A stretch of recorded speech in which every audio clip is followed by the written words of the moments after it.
All right, ladies and gentlemen, you are welcome to another great episode on your favorite political talk show, The Truth with Ben Jokes. Now, if you visit any typical Nigerian neighborhood today, I mean the kind of neighborhoods where common Nigerians gather in groups of 3s and 5s and 10s, just discussing, 9 out of 10 times the topic is about the rate of inflation in Nigeria, the poverty in Nigeria. This is indeed our worst period as a nation since after the Civil War. Foreign investors leaving Nigeria as if there is a plague in the land. A foolish school of thought says foreign investors' exit would encourage local investors to step up. Step up to where? Small businesses are folding up daily, and our biggest local investor, Aliko Dangote, just confirmed that TINUBU and CBN Governor Yemi Cardoso have stunted economic growth with their policies. He said unemployment will increase because at 30% interest rates, you cannot create jobs. And in the wake of all these, some APC chiefs have confronted TINUBU. They have asked him to do something fast to avoid having a Nigerian episode of the Kenyan revolution. And yes, Nigerians are extremely docile people. We adapt to the worst of treatments without reacting. But these APC guys are saying if you push even a goat to the wall, it will eventually bite. And as soon as the updates dropped, Nigerian youths began responding to the APC guys, telling them that what happened in Kenya is coming to Nigeria soon. Before I show you that back and forth between Nigerian youths and those APC chiefs, let me quickly show you this video by Dr. Akin Fakbonda, the secretary of the Eminent Elders Forum. See the video. The problem we have now, I must make to say on TV, the people really knows now, they are from Lagos. They've not really been part of all Nigerian system. And where you have not experienced, you can't really strike you properly.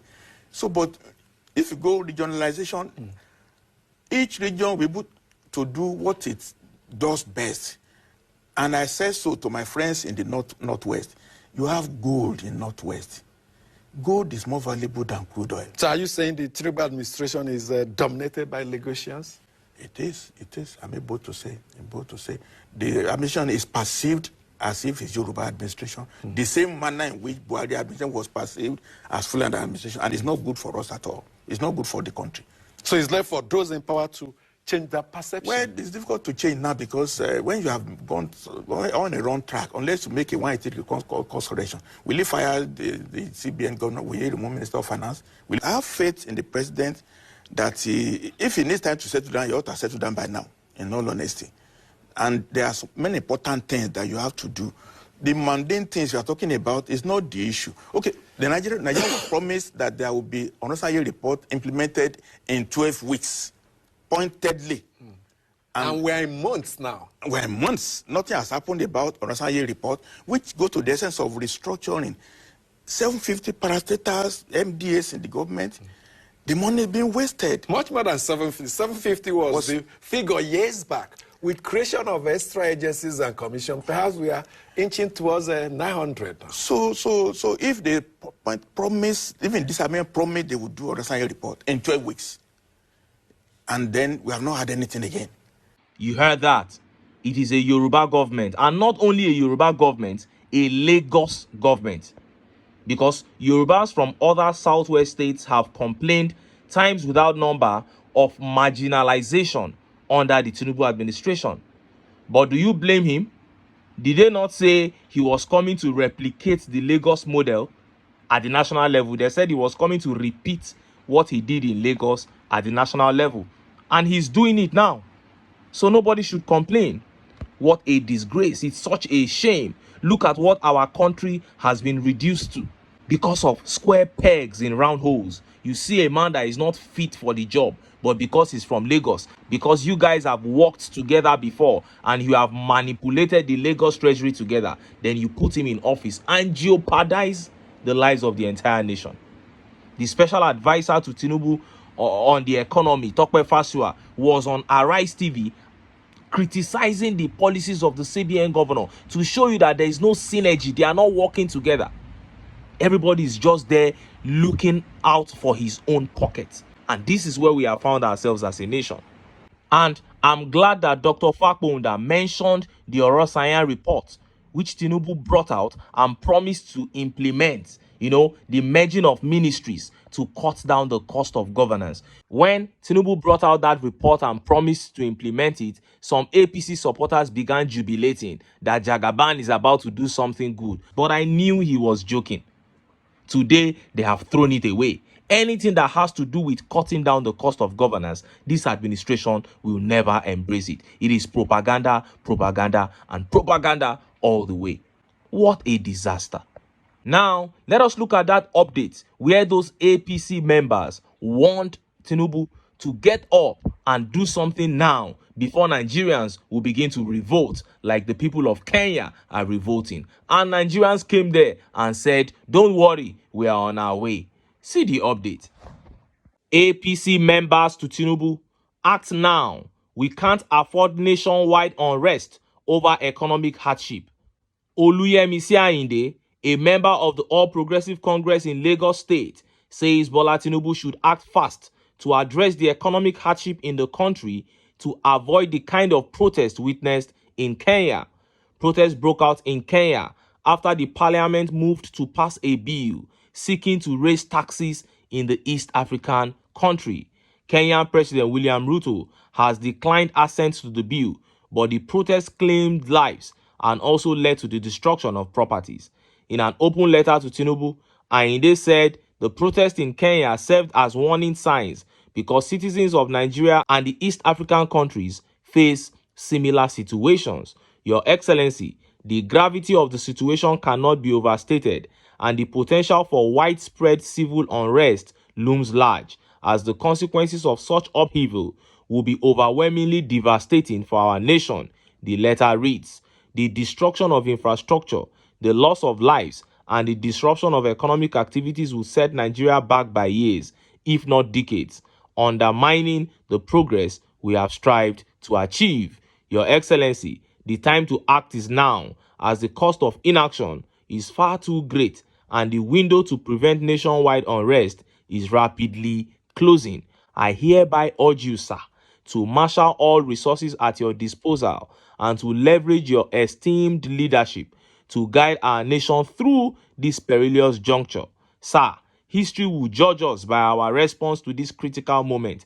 Hence, the need to demonstrate unwavering resolve and compassionate leadership, ensuring that our beloved Nigeria emerges stronger and more unified from these challenging times. You heard that? That was a letter from the APC Lagos State chapter written by Oluyemi Ayinde. They are trying to encourage Tinubu to do something quick, but you can't give what you don't have. No matter how you warn, alert, or encourage this government, the highest response they can give to economic hardship is sharing of rice, palliatives, and conditional cash transfer. There is nothing else they can do. They don't have the knowledge of wealth creation because they are a group of career politicians who have lived off government all their lives. The ones they refer to as experts amongst them are privileged people from rich homes. They attended big schools, backed big certificates, but no practical business knowledge. That is why this country is like this under them. And look at how Nigerians reacted to that letter. Let's take some of the tweet reactions. This tweet here by Omoya Teacher says, Nigerians are currently gaining momentum and are taking time to learn from Kenya's Gen Z. I hope so. And Chudi here says, the APC should honestly tell Nigerians how they grew Nigeria's debt from 12 trillion in 2015 to over 120 trillion in 2024. Ask them what they did with the money. They did nothing. They embezzled over 90% of that money, believe me. And the purveyor of truth here says, we will revolt against oppressive rule, and all corrupt who oppressed, looted, and embezzled public funds will never go free. Judgment Day is coming to all corrupt and oppressive Nigerian leaders, but many believe that Nigerians will never stand up to revolt. Time will tell. Jimoh Rashid here says, evil day is just being postponed. Nigerians are very good people who can endure pains and also very optimistic about tomorrow. But unfortunately, our leaders are dashing hopes of millions. By the time people revolution starts, TINUBU will run out of office. When is that revolution going to start? Jimoh Rashid. And Shegun Natural here says, wahala where they come, go past the one of Kenya. Revolutions on the way. And this tweet here by Abdulkadri Gombe says, facts, TINUBU is failure. APC is dead. That is it. The APC politicians are all about themselves. They are plundering the treasury. They are stealing everything, ensuring that they, their children, and their children's children never lack anything. Preparing their future many, many years to come. They are made already. It is you and I who are at the receiving end. And it is in our hands to turn things around. Politicians know that you can do whatever you want and get away with it in Nigeria. That is why they act irresponsibly. If the people begin to hold them to account, from INEC to judiciary to making sure that everything is done properly, you will see how this nation will fix itself. It is time for Nigerians to get up, put their foot down and say enough is enough. It is time for Nigerians to prioritize their own welfare ahead of ethnic and religious sentiments. And if we can do that, we can take our country back. But until then, make I still enter town. Make I go get some ogbonge political news where una go like. Why? Because now because of una. Now I dey here. So don't go away. Don't go.